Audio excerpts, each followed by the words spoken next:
I was always taught that once you made it to heaven, you were there for all eternity.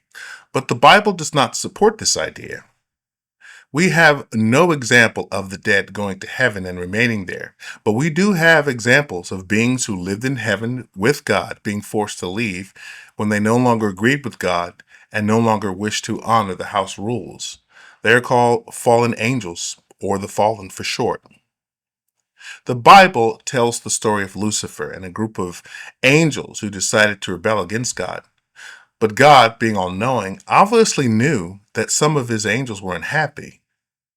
He allowed them to discuss their feelings with each other.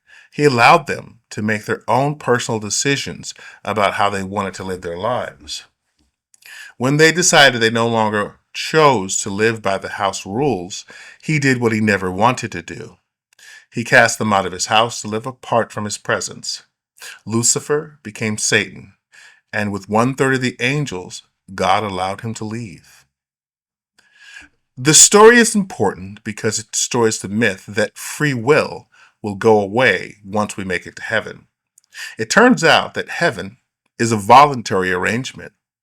The story illustrates that if we meet the criteria to live with God in his house, we can always change our minds.